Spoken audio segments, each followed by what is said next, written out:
Hi everyone, very good morning. मैं अश्विन, स्वागत है आप सभी का आज के सेशन में। ये है डेली वोकैब का सेशन नंबर 2। कल से हमने एक नया कॉन्सेप्ट स्टार्ट किया था डेली वोकैब का। तो अभी हमने कल एक सेशन लिया था, आज ये उसका सेशन नंबर 2 है। अब से हमारा यही प्रयास होगा कि रोज ऐसा ही एक सेशन हो जिसमें कुछ certain number of important words आपके सामने लाए जाएं, उनके मीनिंग, उनके यूजेस और उनके सिनोनिम्स, एंटोनिम्स, इन सारी बातों को आपसे शेयर किया जाए। ये जो सेशन है डेली वोकैब का, ये कई मायनों में आपके लिए इम्पॉर्टेंट है। कैसे? जब आपको इस सेशन में सिनोनिम्स एंटोनिम्स बताए जाएंगे तो पेपर में एक सेक्शन आता है सिनोनिम्स एंटोनिम्स का, उधर आपको हेल्प मिलेगी। जब आप किसी पर्टिकुलर वर्ड का वे ऑफ यूज जानेंगे कि उस शब्द को कैसे इस्तेमाल किया जाता है, तब फिलर्स और क्लोज टेस्ट में हेल्प मिलेगी। तो कई तरीके से इसका बेनिफिट लिया जा सकता है। चलिए आज के इस सेशन को स्टार्ट करते हैं, जानते हैं कि आज के सेशन में कौन कौन से वर्ड्स हैं जिनका डिस्कशन किया जाएगा। जो भी लोग लाइव जुड़ चुके हैं उन सभी का वेलकम। चलिए शुरू करते हैं।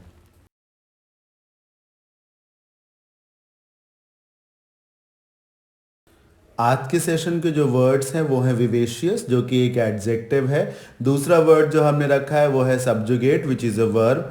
थर्ड वर्ड प्रिवी है, एक इंपॉर्टेंट वर्ड। हाँ, ये भी एक एडजेक्टिव है। फोर्थ नंबर पे जो वर्ड है वो है impetuous, it is also an adjective. Last word जो कि डिमिन्यूशन है, इट इज़ अ नाउन। तो चलिए शुरू करते हैं, वन बाय वन इन सारे वर्ड्स के यूजेस को समझने का प्रयास करते हैं। जो पहला वर्ड विवेशियस है उसको देखिए, लिखा हुआ है कि ये एक एडजेक्टिव है।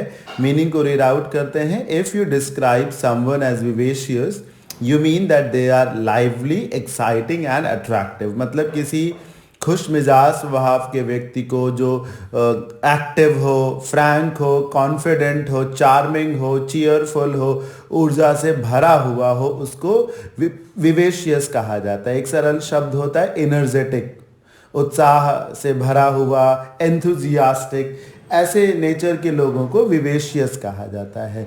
इस बात को ध्यान से समझना है आपको कि विवेशियस वर्ड किसी की फिजिकल एनर्जी को नहीं दिखाता कि कौन कितना उछल सकता है, कौन कितना तेज दौड़ सकता है। नहीं, विवेशियस काफी हद तक पर्सन के कॉन्फिडेंस को शो करता है। हाँ, उसकी पर्सनालिटी को डिफाइन करता है।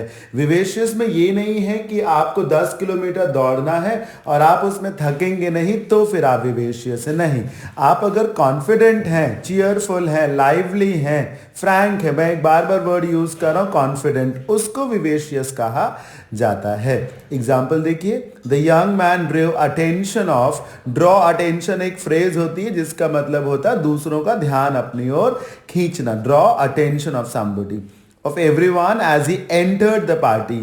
वो जवान व्यक्ति हर किसी का अटेंशन अपनी ओर खींच लेता है जैसे ही वो पार्टी के भीतर आता है। क्यों?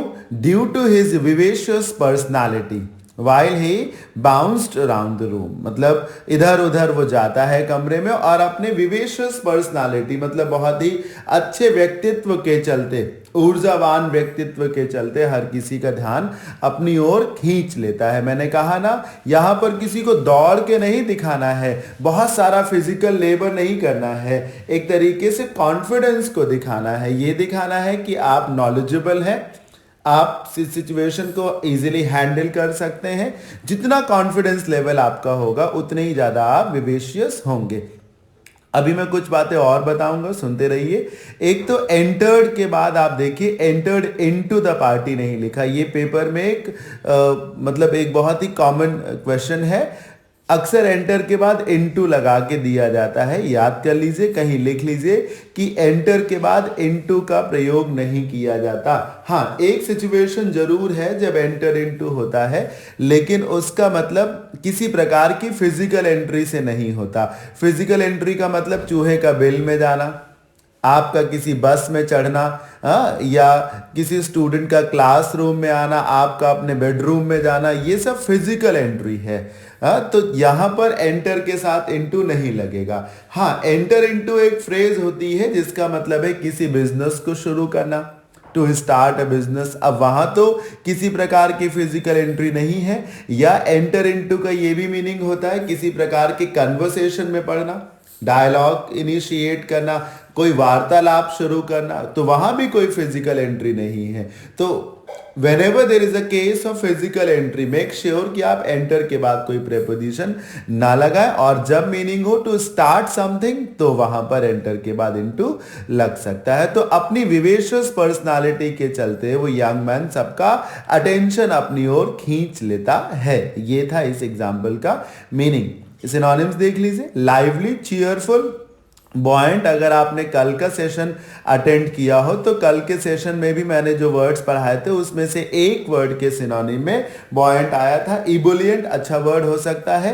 कन्वीवियल, ध्यान से देखिए, कन्वीवियल में CON दिख रहा है आपको, इससे कनेक्शन बनता है, इससे कॉन्टैक्ट बनता है, इसी से कॉन्फ्रेंस बनता है, चीजों को जोड़ने के लिए, इकट्ठा करने के लिए। तो जो व्यक्ति विवेशियस है, कन्वीवियल है, वो मिलनसार होगा, जहां भी जाएगा लोग उसके इर्द गिर्द इकट्ठा हो जाएंगे। बबली, बबल्स होते हैं, बबल्स उठते हैं, तो बबली नेचर के होने का मतलब बहुत लाइवली होने से है, बहुत बहुत उमंग होने से है जिसके अंदर। एक्टिव, ये कुछ सिनोनिम्स थे जिसमें से बॉयंट, इबुलियंट और कन्वीवियल बहुत अच्छे वर्ड्स थे, आप इन्हें स्पेशल अटेंशन दीजिएगा। एंटोनिम्स, लाइफलेस, स्पिरिटलेस, सोम्बर, डल, आपको देख के लग रहा होगा दुख से भरा हुआ, ऊर्जा से भरा हुआ, तो ये इसके एंटोनिम्स हो गए। सबसे जरूरी एक बात और रह गई है, वो भी सुन लीजिए, वो ये कि VIV is a root word. क्या कहा मैंने? VIV is a root word which means life. और जीवन के दो अर्थ हैं, एक तो सांसें चल रही हैं और दूसरा व्यक्ति के भीतर एक ऊर्जा है, उमंग है। कहते नहीं है कि जिंदा है तो जिंदा नजर आना जरूरी है, मतलब अगर सांसें चल रही हैं तो व्यक्ति के भीतर जो है उमंग, उत्साह जरूर होना चाहिए। तो VIV is a root word as well. इसी से विविड बनता है, विवेशियस जो कि लिखा है ये बनता है, सर्वाइव बनता है, सर्वाइव, सर्वाइवल इसी से बनता है, विविसेक्शन इसी से बनता है, रिवाइव इसी से बनता है, और कन्वाइव, कन्वीवियल भी देखिए इसी से बन रहा है। तो तमाम और वर्ड्स भी बनते होंगे। तो ये था आज के सेशन का पहला वर्ड, विवेशियस, जो कि एक एडजेक्टिव था, मीनिंग था ऊर्जा से भरा हुआ, खास तौर पे कॉन्फिडेंस से भरा हुआ। कैसा लग रहा आप सभी को ये सेशन? मुझे लाइव चैट के माध्यम से जरूर बताएं। चलिए अगले वर्ड की ओर चलते हैं। जो सेकेंड वर्ड है आज के सेशन का, इट इज सब्जुगेट। देख करके आप जान सकते हैं कि ये एक वर्ब है। याद रखें, जब भी कोई वर्ड TE पे एंड हो तो उसके वर्ब बनने की पॉसिबिलिटी बहुत बढ़ जाती है। जैसे नेगोशिएट हो गया, मिटिगेट हो गया, एडजुडिकेट हो गया, इन्वेस्टिगेट हो गया। तो ये सारे वर्ड जो मैंने अभी अभी बोले, they were all ending at TE, जिसकी वजह से ये सब के सब वर्ब हैं। अब सब्जुगेट का मीनिंग पहले सुन लीजिए, फिर जैसे कि मैंने आपको विवेशियस में लॉजिक दिया था कि कैसे आप उसे सीखेंगे, सब्जुगेट का भी तरीका है। यहाँ भी एक रूट वर्ड है, I will tell you a little letter. Subjugate का मीनिंग ब्रिंग अंडर डोमिनेशन और control, specially by conquest. Conquest का मतलब हराने से होता है। क्या आपको एक वर्ड मालूम है? कॉन्कर, CONQUER, वही तो यहाँ पे लिखा हुआ। कॉन्कर एक नाउन है, और सॉरी, कॉन्कर एक वर्ब है और कॉन्क्वेस्ट एक तरीके से नाउन है। तो किसी युद्ध में, किसी चैलेंज में, प्रतियोगिता में किसी को हरा करके उसे अपने वशीभूत, उसे अपने कंट्रोल में करना, मतलब to bring somebody under your control. अब उस पर आपका मालिकाना हक हो जाएगा। किसी को हरा देना, पराजित कर देना, अपने अधीन कर लेना, ये इसका मीनिंग है। अब आप इसका लॉजिक कैसे समझेंगे, कैसे इसे याद रख सकेंगे? तो इसके शुरुआत में जो SUB आपको दिख रहा है प्रीफिक्स के रूप में, तो ये जो प्रीफिक्स है SUB, इसका मतलब ही होता है जूनियर या फिर इंफीरियर, जो आपसे निम्न है, जो आपसे कम है, या जो आपके अधीन है। मेरी बात आप समझ रहे हैं? जैसे कहा जाता है कि ये जो मामला है ये न्यायालय में विचाराधीन है। अब आप संधि विच्छेद करिए, विचार प्लस अधीन, अधीन मतलब कंट्रोल में। तो जो कहा जाता है ना न्यायालय में विचाराधीन है, शायद आप जानते हो कि उसको सब जुडिस कहा जाता है। SUB और JUDICE, दिस केस इज सब जुडिस, तो अभी इस पे कोई कमेंट करना ठीक नहीं होगा, ऐसे बोला जाता है। तो सब का मतलब ही होता है जूनियर, इसी से सब्जेक्ट बनता है, इसी से सबलाइम बनता है, इसी से सबड्यू बनता है, इसी से सबवर्ट बनता है। राजा अपनी प्रजा को सब्जेक्ट कहता है, हाँ, और सब्जुगेट तो इससे बनता ही बनता है, और भी तमाम वर्ड्स बनते होंगे इससे। तो SUB, जैसे एक वर्ड और मुझे याद आया, सब स्टैंडर्ड। एक प्रोडक्ट स्टैंडर्ड क्वालिटी का होता है, मतलब बेस्ट जिसको कहेंगे, और एक होता है सब स्टैंडर्ड क्वालिटी का, जो उससे खराब है एक तरीके से, हाँ, जो प्योर नहीं है। तो सब का मतलब ही होता है कंट्रोल में जूनियर हो जाने से। तो सब्जुगेट जब आप कर लेंगे तो चाहे कोई व्यक्ति हो, चाहे स्वयं की अपनी इच्छाएं हो, अब वो आपके अधीन हो जाएंगे। तो ये सब्जुगेशन हो जाएगा ऑफ दैट पर्सन और of your own desires. Example पढ़िए।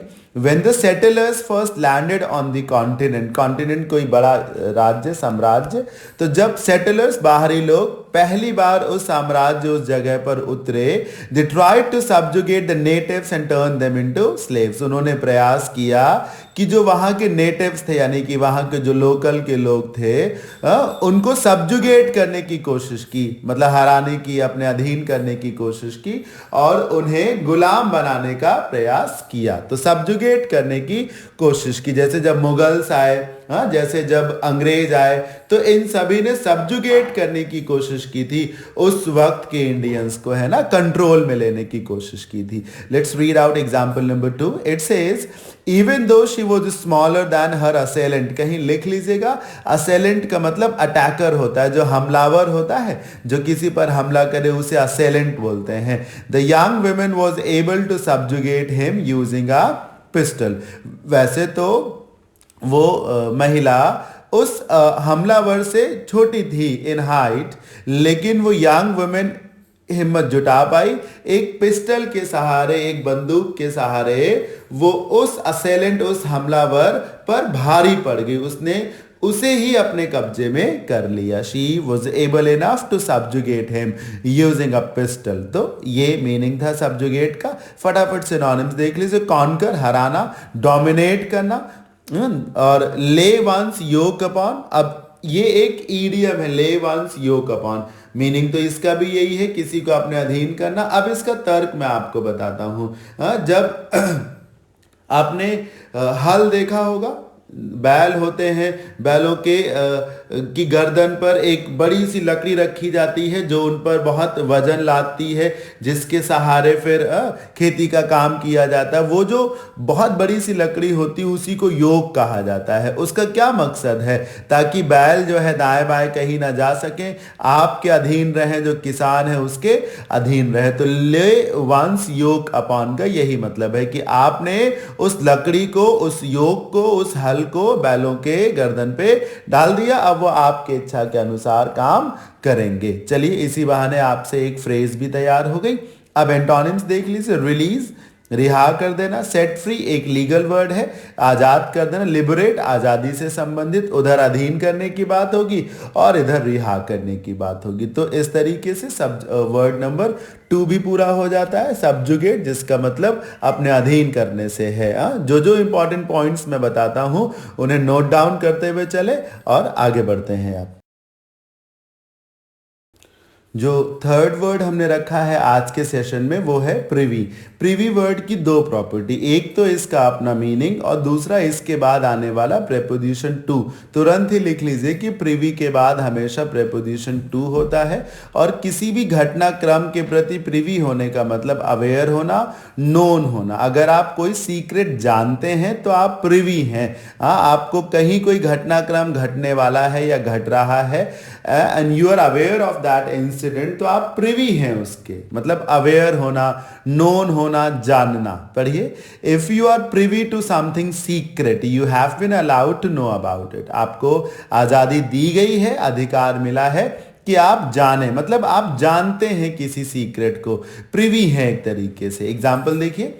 The little boy tried to tried to be privy to his brother's conversation.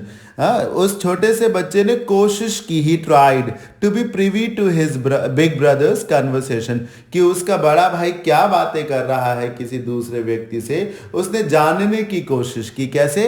Bye planting his year against the bedroom wall. अब समझ रहे हैं ना, दीवार के कान होते जैसे कहते नहीं, तो कान को दीवार के सहारे लगा करके कमरे के भीतर क्या कन्वर्सेशन हो रहा था उसके बड़े भाई और किसी और के बीच में, वो उस कन्वर्सेशन को सुनने की, जानने की कोशिश कर रहा था।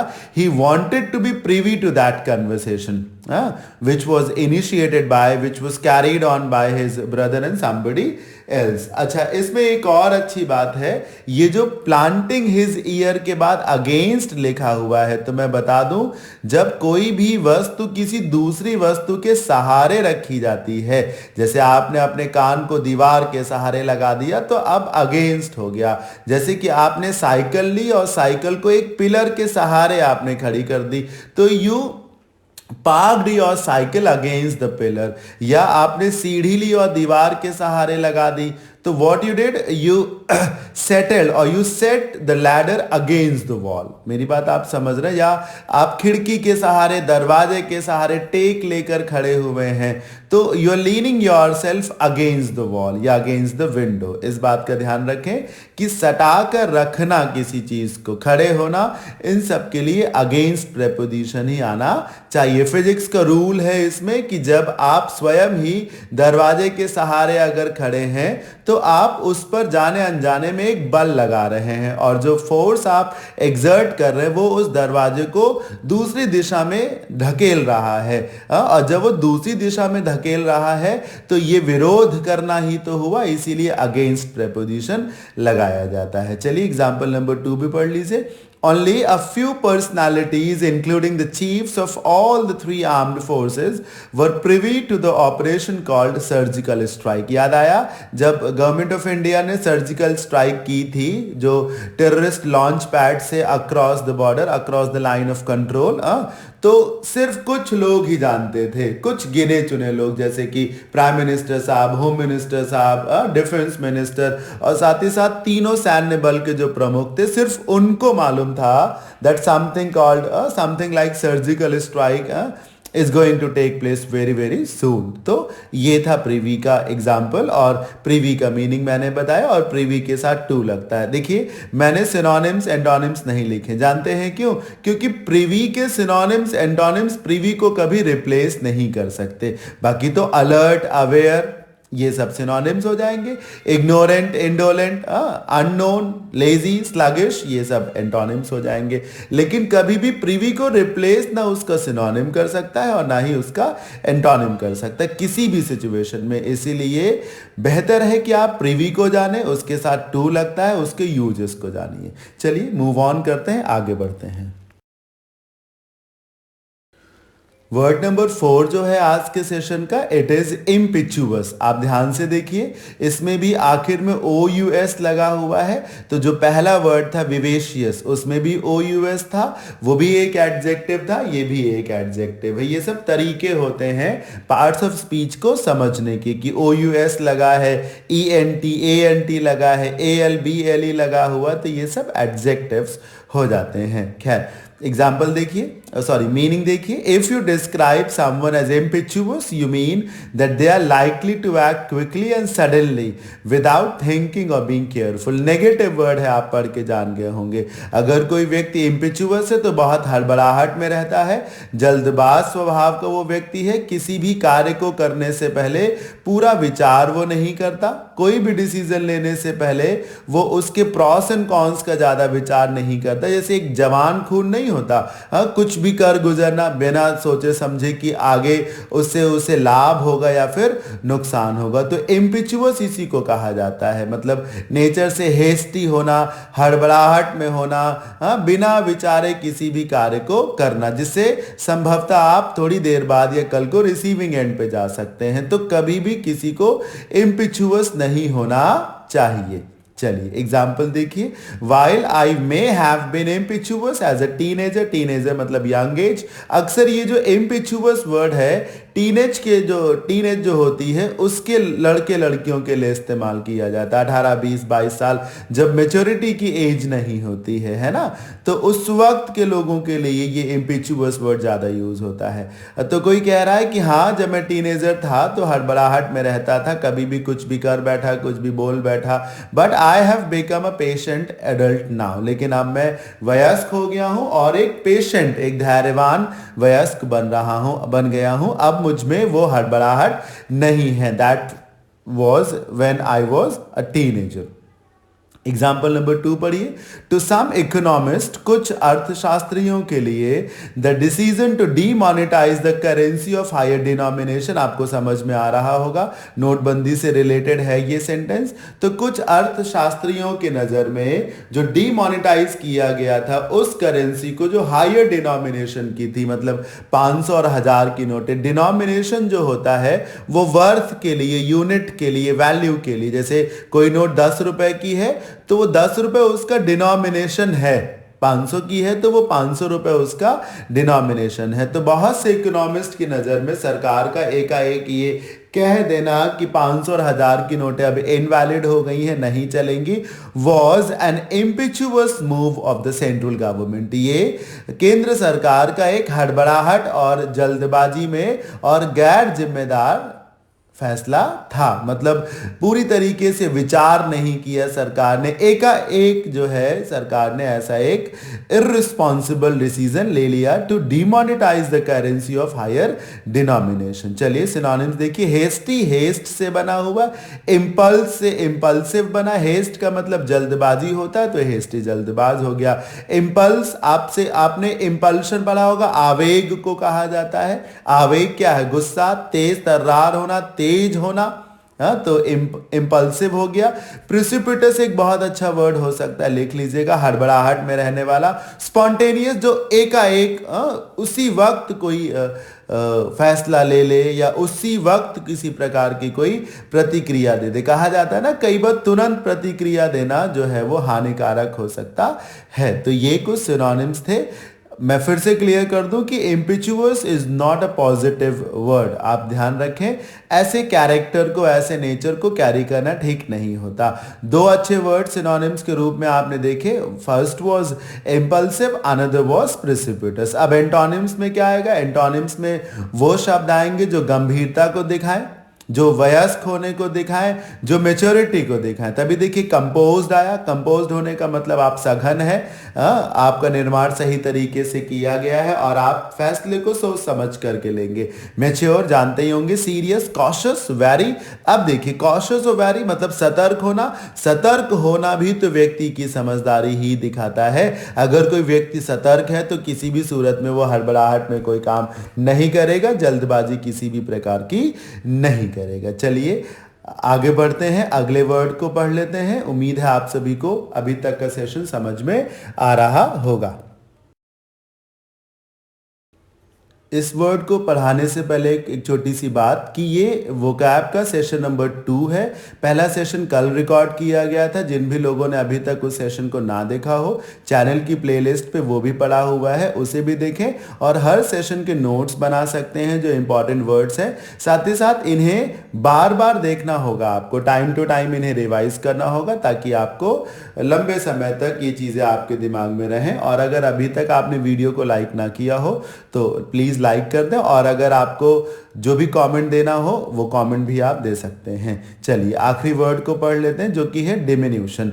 अब इसको समझना बड़ा ही सरल है। पहली बात TION चूंकि आखिर में आया है सफिक्स के जैसे, this is why it is a noun. याद रखिए SION, SSION, TION ये सब नाउन के लक्षण है। जैसे स्टेशन हो गया, ट्रांसफॉर्मेशन हो गया, नेशन हो गया, ये सब नाउन है। अब डिमिन्यूशन का मीनिंग कैसे समझेंगे? जैसे जब घर में लाइट धीमी आती है तो कहा नहीं जाता कि लाइट डिम है, और जब डिम है तो वो कम पड़ गई। इसी से सर डिमिनिश भी तो बनता होगा, कम पढ़ना, कमजोर पढ़ना। तो डिमिन्यूशन, डिमिनिश और डिम एक ही जैसे तो वर्ड्स हुए। वहां भी कमी है, इधर भी कमी है। डिमिन्यूशन का मतलब ही होता है कमी, गिरावट, ह्रास, डाउनफॉल, डिक्लाइन, रिटार्डेशन, यही सारे वर्ड्स जो हैं वो डिमिन्यूशन को जस्टिफाई करते हैं। गिरावट, कमी, नुकसान, देखिए लिखा नहीं, अ लेसनिंग और रिडक्शन, किसी प्रकार की कमी को डिमिन्यूशन कहा जा सकता है। एग्जाम्पल पढ़िए। फर्स्ट एग्जाम्पल से is the diminution of military troops, troops सैन्य बल को कहा जाता है, will leave our country more vulnerable to invasion, invasion का मतलब किसी बाहरी आक्रमण को इन्वेजन कहा जा सकता है। तो कोई कह रहा है कि अगर हम मिलिट्री ट्रूप्स को कम कर देंगे इस स्थान विशेष से, या ओवरऑल जो मिलिट्री ट्रूप्स है उसको कम कर देंगे, तो इससे जो हमारा देश है वो किसी भी प्रकार के बाहरी आक्रमण के प्रति और अधिक वल्नरेबल हो जाएगा। वल्नरेबल होने का मतलब संकट में होना, दुख में होना, कमजोर होना। मतलब अगर हम मिलिट्री ट्रूप्स कम कर देंगे तो दुश्मन हम पर हमला भी कर सकता है। एग्जाम्पल नंबर 2 देखिए, when the jobless rate decreases, ये बहुत अच्छा सेंटेंस मैंने ड्रॉ किया है। हाँ, ये एक तरीके से रियल लाइफ का सेंटेंस है। When the jobless rate decreases, जब ऐसा रेट कम पड़ता है कि लोगों के पास नौकरी ना हो, मतलब जब जॉबलेस लोग कम बचते हैं समाज में, जब ऐसे लोगों की संख्या बढ़ जाती है जिनके पास रोजगार है, कोई नौकरी है, जब बेरोजगारी घटती है, there is usually a diminution in crime as well, तो उससे अपराध में भी लगाम लगती है। तमाम स्टडीज ये दर्शाती रहती हैं, समय समय पर दर्शाती आई हैं कि जो क्राइम रेट इंडिया और देशों में बहुत ज्यादा है, उसके पीछे एक प्रमुख कारण है अनएम्प्लॉयमेंट, जो बेरोजगारी है। तो यदि व्यक्ति रोजगार है उसके पास जॉब है, तो जो रेट ऑफ क्राइम है वो अपने आप कम हो जाता है। There is a diminution in crime rate as well. Example number 3 भी पढ़ लीजिए, मैंने इसके 3 एग्जाम्पल्स रखे हैं, उसे भी देख लीजिए। The rising number of unwed parents, देखिए अनवेड वेड से बना, वेड से वेडिंग बनता है, वेडिंग मतलब विवाह, अनवेड होने का मतलब है जिसकी शादी ना हुई हो। तो the rise of unwed parents, ऐसे माँ बाप जिनकी शादी ना हुई हो, मतलब विवाह से पूर्व ही किसी पुरुष का पिता बन जाना या किसी महिला का माँ बन जाना, अनवेड पेरेंट, जो कि वेस्ट के कंट्रीज में बहुत होता है ना, इंडिया में तो ऐसा कम है।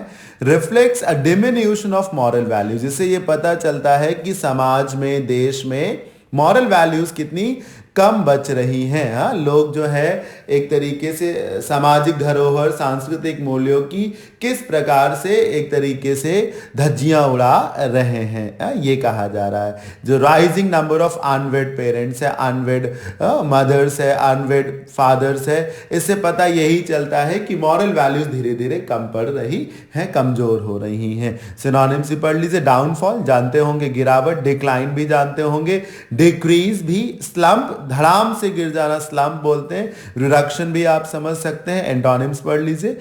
इंक्रीज, सर्ज और सोर, सर्ज और सोर को कहीं लिख लीजिएगा। सर्ज मतलब भी होता बढ़ना, अक्सर सर्ज के पहले यूपी भी लगा रहता, अप जिसको कहते हैं, अप सर्ज। अगर सर्ज के आगे यूपी अप लग जाएगा तब तो बहुत सरल हो जाएगा। तो बढ़ना, संख्या में बढ़ना।